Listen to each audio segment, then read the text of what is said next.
बुधवार 28 जानेवारी 2026 महाराष्ट्राच्या राजकारणासाठी एक अत्यंत दुःखद आणि धक्कादायक बातमी घेऊन आलेली ही सकाळ. राज्याचे उपमुख्यमंत्री अजित पवार यांचं विमान अपघातात निधन झालं. बारामतीजवळ सकाळी 8:45च्या सुमारास ही दुर्घटना घडली. त्यांच्या या आकस्मिक जाण्याने राज्याच्या राजकारणात एक कधीही न भरून येणारी पोकळी निर्माण झाली आहे. आज आपण केवळ या घटनेबद्दल नाही बोलणार, तर अजित पवार नावाच्या एका मोठ्या राजकीय पर्वाचा आढावा घेणार आहोत. त्यांच्या कामातून त्यांना आदरांजली वाहण्याचा हा आपला प्रयत्न आहे. नक्कीच. कारण अजित पवार हे फक्त एक नाव नव्हतं, ती एक कार्यशैली होती, एक प्रशासकीय दबदबा होता. आणि त्यांचं महत्त्व समजून घेण्यासाठी आपल्याला त्यांच्या सुरुवातीच्या काळापासूनचा प्रवास पाहावा लागेल. त्याशिवाय त्यांच्या जाण्याने राज्याचं किती मोठं नुकसान झालंय याचा अंदाज येणार नाही. बरोबर. त्यांची ओळख जरी उपमुख्यमंत्री म्हणून असली तरी या प्रवासाची मुळं खूप खोलवर रुजलेली होती. आपण त्यांच्या राजकीय प्रवासाच्या सुरुवातीपासूनच बोलूया का? हो, तिथूनच सुरुवात करावी लागेल. कारण अजित पवारांच्या राजकारणाचा पायाच सहकार आहे. त्यांचा जन्म जरी अहमदनगर जिल्ह्यातला असला तरी त्यांची कर्मभूमी बारामती होती. काका शरद पवारांचा वारसा होताच, पण त्यांनी स्वतःची ओळख निर्माण केली ती सहकारी संस्थांच्या माध्यमातून. आणि हे 80च्या दशकातला, बरोबर? हो, अगदी सुरुवातीला त्यांनी साखर कारखान्यांच्या कामात स्वतःला झोकून दिलं.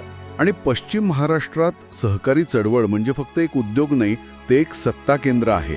यावर आपण जरा सविस्तर बोलूया, कारण अनेकांना याचं महत्त्व तितकंसं माहीत नसतं. अगदी महत्त्वाचा मुद्दा आहे हा. पश्चिम महाराष्ट्रात साखर कारखाना चालवणं म्हणजे फक्त एक उद्योग चालवणं नाहीये, तो एक प्रकारे सामाजिक आणि राजकीय जीवनाचा केंद्रबिंदू असतो. तुम्ही हजारो शेतकरी सभासद, कामगार आणि त्यांच्या कुटुंबांशी थेट जोडले जाता. म्हणजे त्यांच्या अर्थकारणावर तुमचा थेट प्रभाव असतो. हो, आणि याच माध्यमातून गावागावात कार्यकर्त्यांचं जाळं विणलं जातं. अजित पवारांनी हे गणित अचूक ओळखलं होतं. आणि याच पायावर त्यांनी निवडणुकीच्या राजकारणात प्रवेश केला. 1991 साली ते पहिल्यांदा आमदार झाले. हो, आणि तेव्हापासून बारामती हा त्यांचा अभेद्य बालेकिल्ला राहिला. तो केवळ भावनिक नव्हता, तो विकासाच्या कामांवर आधारलेला होता. आता त्यांच्या प्रशासकीय कारकिर्दीकडे वळूया.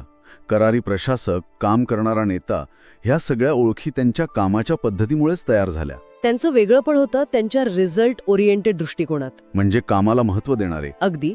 त्यांना कामात दिरंगाई अजिबात चालत नसे. मंत्रालयात असं म्हटलं जायचं की अजित पवारांच्या टेबलवर आलेली फाईल त्याच दिवशी निकाली निघणार. निर्णय कोणताही असो. हो, होकारार्थी किंवा नकारार्थी, पण ते निर्णय घ्यायला घाबरत नसत. अर्थमंत्री म्हणून त्यांची कारकीर्द विशेष गाजली. राज्याच्या तिजोरीच्या चाव्या त्यांच्या हातात होत्या. आणि अर्थमंत्री म्हणून त्यांचा दृष्टिकोन अत्यंत व्यवहार्य होता.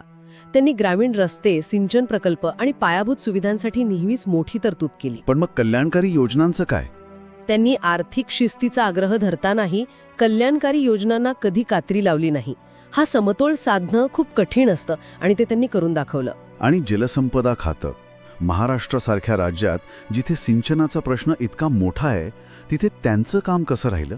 जलसंपदा मंत्री म्हणून त्यांची भूमिका खूप महत्त्वाची ठरली. मराठवाडा आणि पश्चिम महाराष्ट्रातले अनेक रखडलेले सिंचन प्रकल्प मार्गी लावण्यासाठी त्यांनी प्रशासकीय पातळीवर प्रचंड जोर लावला. त्यांना ग्रामीण भागाची आणि पाण्याची किंमत माहीत होती. अगदी. त्यामुळेच ते या खात्यासाठी नेहमी आग्रही असायचे. त्यांची प्रशासनावरची पकड इथे खऱ्या अर्थाने दिसली. त्यांच्या कामाच्या शैलीबद्दल आपण बोलतोय, पण त्यांच्या स्पष्ट वक्तेपणाबद्दलही खूप बोललं जातं. हो, ते खरं आहे. ते अत्यंत थेट आणि तोंडावर बोलणारे होते. त्यात कोणतीही राजकीय सोपी भाषा नसायची. आणि यामुळे अनेकदा वादही निर्माण झाले. पण त्यांच्या कार्यकर्त्यांना आणि मतदारांना त्यांची हीच शैली आवडायची, कारण त्यात एक प्रकारचा प्रामाणिकपणा होता. जे आहे ते तोंडावर आहे, हीच त्यांची ओळख होती. म्हणजे एकीकडे करारी प्रशासक आणि दुसरीकडे स्पष्ट वक्ता नेता. याच्या पलीकडे जाऊन गेल्या काही वर्षांत त्यांची एक नवीन ओळख निर्माण झाली होती, ती म्हणजे किंगमेकर. अगदी. महाराष्ट्राच्या राजकारणात त्यांचं स्थान असं होतं की त्यांना वगळून कोणतंच सरकार स्थापन होऊ शकत नव्हतं. काँग्रेस राष्ट्रवादीचं सरकार असो, महाविकास आघाडी असो किंवा मग भाजप शिवसेनेसोबतची युती, अजित पवार नेहमी सत्तेच्या केंद्रस्थानी राहिले.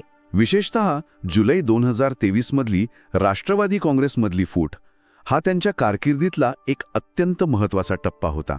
निश्चितच. तो निर्णय त्यांच्या राजकीय व्यवहारवादाचं सर्वात मोठं उदाहरण होतं.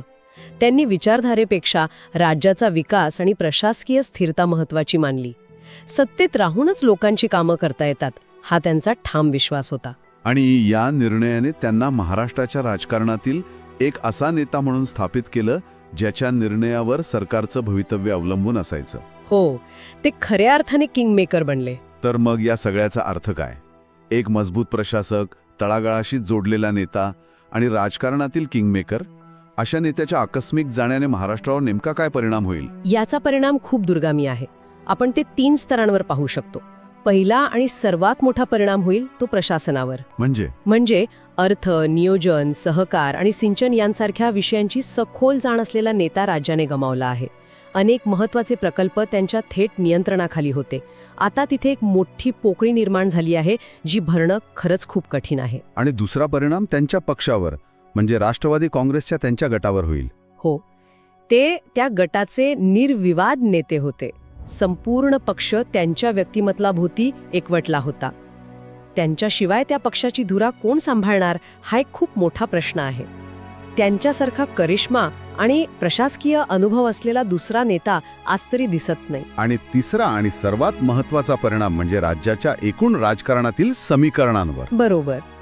किंग मेकरची भूमिका बजावणारा एक महत्त्वाचा दुवा निखळला आहे. त्यामुळे सध्याच्या राजकीय समीकरणांमध्ये एक प्रकारची अस्थिरता येऊ शकते. सरकार बनवण्याची किंवा स्थिर ठेवण्याची ताकद असलेला नेता गेल्यामुळे राज्याच्या राजकारणात एक मोठी पोकळी निर्माण झाली आहे. तर सहकारी चळवळीतील एका कार्यकर्त्यापासून ते राज्याचे उपमुख्यमंत्री आणि एक शक्तिशाली किंग मेकर बनण्यापर्यंतचा अजित पवार यांचा हा प्रवास थक्क करणारा आहे. नक्कीच.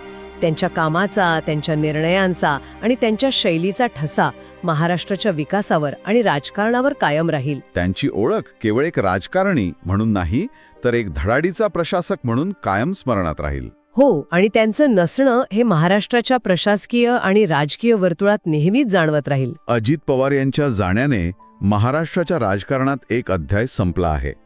जाता जाता ऐकणाऱ्यांसाठी एक विचार मनात येतो. अजित पवारांसारखा प्रशासकीय पकड आणि तळागाळातील कार्यकर्त्यांशी थेट नाळ असलेला नेता, त्यांची जागा खरंच कोणी घेऊ शकेल का? की त्यांच्या जाण्याने निर्माण झालेली ही पोकळी महाराष्ट्राच्या राजकारणात कायमची राहणार आहे? विचार करायला लावणारा हा प्रश्न आहे. भावपूर्ण श्रद्धांजली, अजितदादा.